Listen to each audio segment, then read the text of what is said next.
Start. Right, so good morning to each and everyone. Good morning. Good morning. So now, I am the seventh reporter for today, and today, my topic is all about Kant's deontological ethics or the duty framework. Kant's deontological ethics is now referred to as deontological. When we say the term deontological has its root word from the Greek word deon, which means duty. So, deontological, it means more on nag-focus siya sa duty. Hence, deontological ethics focuses on duty, obligation, and rights instead of consequences or ends. So, morning, nag-focus lang siya more on sa duty, obligation, and rights. Not all the consequences na face sa kwan.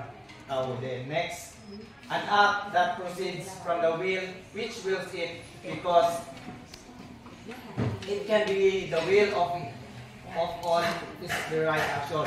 Willing and doing the will of all is the duty, regardless of the consequences. So, this statement, if our actions are considered morally right, then it is carried out by the will. Then that can be universalized, meaning that the same action could be willed by everyone without leading or contradiction or negative outcome. So, nabang mo yung mga additional na mga thought ni? Anyone? Wala? So, now let's proceed. The following clarifies Kant's duty-based approach. The duty-based approach, sometimes called deontological ethics, argued that doing what is right is not about the consequences of our action, sometimes over which we ultimately have no control, but about having the proper intention in performing the action. So, di ba if kita tanan mo buhat o mga right actions, di ba? There is no consequences, right? Di ba? Wala. Kung tanan ta, if tanan na mo buhat og sakto, tanan buhat na to atong mga obligations or actions, right? Di ba? Wala na consequences na itabo. So, mo nag-clarify ni Kant as a duty-based approach. If our duty nga gibuhat na to sakto. Then next, the ethical actions is one taken from duty. That's it. That is. It is done precisely because it is our obligation to perform it. So, for example, if ang nakay friend nga tigadtuan sa simbahan, di ba? Kita obligation po nato nga wato sa simbahan. Di ba? Siba paano kanang natay obligation sa simbahan nga simbata. Di ba na? Because according to the ethical action, it is our obligation to perform the action. For another example kanang like today nga matuto sa eskwelahan, di ba? It is our duty or obligation to go to school, to learn sa Muna to. Muna ang ethical action. Then next, we have the ethical obligations are the same for all rational creatures. They are universal. We say universal is para sa tanan. Then, a knowledge of what this obligation tells it's arrived at by discovering rules of behavior that are not contradicted by reason. So, anyone who can add some with this ethical obligation? Yes, Mrs. Lenigay, Alasan. Ethical obligations are the same for all rational creatures, and knowledge of what this obligation entails is arrived by discovering rules of behavior are not contradicted by reason. If you see ethical obligation, dili yun siya contradicted by the reason. Katong reason nato is, for me, it is a conscience, not conscience. Kani man kong ethical obligation obligation, it is our obligation. Like, for example, as a mother, it is your obligation to bore a child, to kanang imo siyang imatuto. It is, wala kang gitudloan, anak. It is your obligation to perform the action. Wala na yung mutudlo sa imo, ha. Mauna siya ang mga obligation in going to school. We are students. Our obligation is to go to school, to study. Mauna siya. So that, in this obligation, di daw ka makakuha og mga consequences diha. If right ang atong gihimo, dili ka maka-face of consequences with that ethical obligation na atong gi-perform. Dili siya mo contradict sa reason because in reasoning naman kay mo reason man ka ana, di ba? It is your obligation. Mo reason ka, why is it that I do my job or to perform my job as a mother? Because anak na ni it's your obligation. Dili ka pwede mo contradict sa reason. Mo ato ko school para maka-learn ko. Ang reason is for you to learn, for you to have a good life ahead. That is why you should pwede mo contradict. If imong will tingali mo contradict, ay katulgon ko, never, I will not go to school. Or, kung ano man ako, kanang, for example, liburos ka, then, ang imong will is, di ko ganahan mahimong mama. Ang imong i-choose, ang wrong, ang imong reason, ang imong reasoning power is, wala na nimo na nakuan na nimo, na contradict mo ang ethical obligation, reason, na on how to choose right. Very good. So it clearly means that our obligations are consistent and applicable for everyone. Only pasabot ethical obligations. Then next, the duty framework. In the duty framework, we focus on the duties and obligations that we have in a given situation and consider what ethical obligation we have and what things we should never do. Kung sa mga butang na dinakawang may buhato, sa ba? Pagpangawat, sa pa. Mga non-ethical actions na pagpangabit, sa ba? Pagpatay. Mao na ang kwan, emphasize ni Kant sa iyang duty framework. Sa mga atong mga obligations and what are the things that we should never do. Then next, ethical conduct is defined by doing one's duties and doing the right thing, and the goal is performing the correct action. So, di ba? Kanang natay gisunod, right? Natay gisunod na, for example, sa eskwelahan, di ba? Natay law, dapat sunod na to. Muna, at ang kuha na to, ang atong intention is to perform the correct action. Okay, next, Kant's theory of right.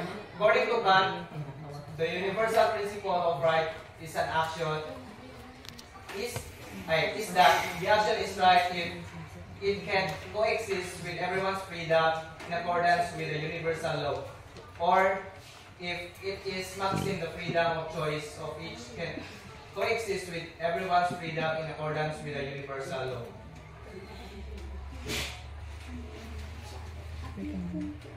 So next is legally and morally right. Rather. So it appears that in Kant, what is legal must be the same time moral. So, di ba? Kung legal ang kuan, sa rules sa eskwelahan, kung legal siya, then that moral siya. Sabtan na? Next, goodwill. Kant's criteria or framework of what is right or wrong is goodwill. Sugot ba mo? Kanang, kung sa daw ang what is right daw or what is wrong is goodwill? Goodwill ba? Kanang mubuhat ka kuan, kanang mubuhat ka sakto or mali, goodwill ba siya? See what? Give me an example na kanang goodwill kung buhat ka mali. For example, igutom among pamilya or kanang wala na bukas. Siyempre, then, mangawag na lang po para makakakaon ko sa ang pamilya, para ma-survive ang pamilya. Ako na lang pinakabuhaton. Goodwill sa ay lahat, For some type, bad din siya. Alright? Sa side sa inyo Oo, kawatan. kasi nakakawatan. Alright, very good. So, another example, di ba, kanang, Ang goodwill mo god is kuha na na pagpupusa ba? Kanang walay gaingon nimo nga mabuhat og maayo. for example, another example, kanang makita na ko sa kuan, kanang salida, Bastos na. kanang grupo nga kuan, kanang car number. Then, kanang mukan sila, kanang nung kabong nila ang Bank Central. ang bangko. Then, kanang makuha nila nga kwarta is ang hapa na ihatang nila para charity. Muna ang kuan. Goodwill siya.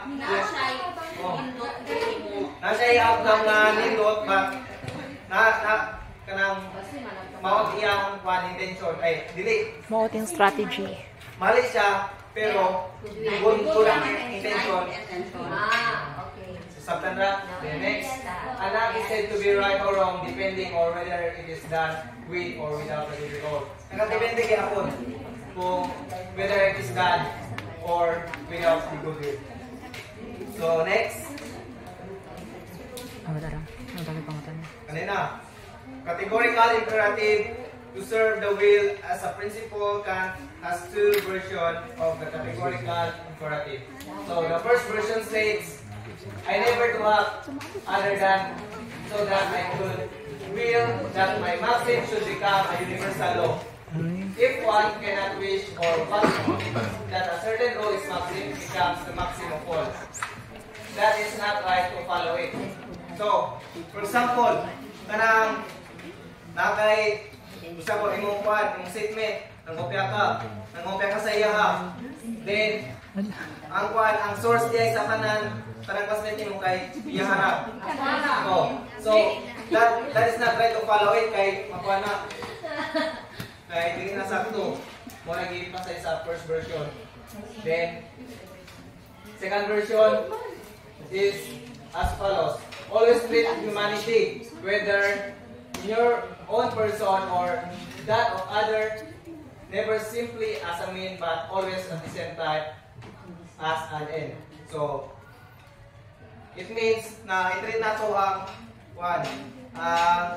isikatawo. Katudang Not simply as naka-intention or family picture daw. na di alam ko to but Nakay-benefits. naka-benefit sa iya na.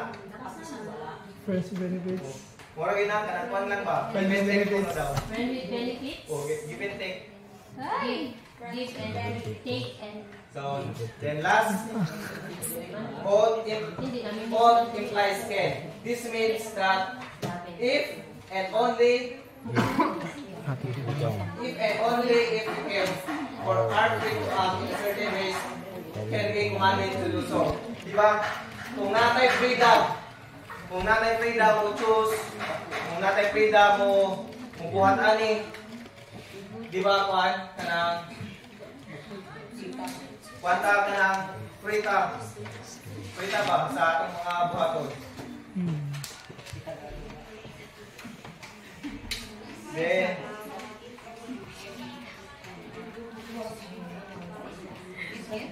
Ninggawas ang color ni Aljun. muna to, anyone who can add this one, this segment. Larger size. Sige, try. This statement itself, mura ba na kita as a mother, as a student, kita sa una, ako is, ibutang ang senaryo nga ako, bata ko, dayon, na ako'y mama, mura gani ba? This means that if and only we can and are free to act in a certain way, can we commanded to do so. Mura ba ka na, ang feeling ni mo, bitaw sometimes, if you are a child, if you are a daughter, nga murag ang imong feeling nga you are not free. Kana bitaw, ang feeling ni mo, if makahawak lang ko anong balaya, the more na kasukan ka, if wala lang ko diri, maghimo dyan kong imong ani, mura ba ka nang, if abri ni mo nga, you are not free in your home. Mura ba, sometimes kasi, mura maupo na ang imong ma-feel nga, na ay feeling sa imong mga anak nga usa po na akong mama sige yaw-yaw murag anak ba murag wala kay freedom on how to manage ini paing isa ka is bata kay sometimes akong anak mo istorya man siya nga ma'am dito na ko sa kalat kay mura daw siya mag-board na kay because he wants to be kanang ma-feel bitaw siya nga ma-feel daw niya ang estudyante anak ko next na lang if you are in college kay ma-feel ra nimo nga you are free nga pero not totally that freedom nga ma-feel yun niya mura raw ka ng if and only murag na ka ng word nga if murag mo na siya hindrance sa imong freedom kay na siya if murag ka ng barriers na siya nga murag you are not free murag ka nang ma-feel mo nga kay once manggod ang statement is if murag kada bang ang imong gihuna-huna diha murag ang feeling nimo you are not free in all you do mo na siya if and only. Ang word diha, if and only, if we can. Mura pa ka ang statement, if we can, or are free to act in a certain ways, can we be commanded to do so? Pwede ba ta makumanan? A certain ways can we be commanded to do so? As a mother, you can command, murag anak ba siya? Maura na, kay ang word na if and only, murag mo himo na siyang barrier in the settings.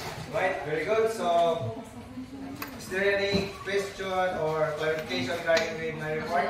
Naba? May violent reaction? Wala. So, I think that would be all and thank you. And have a nice day.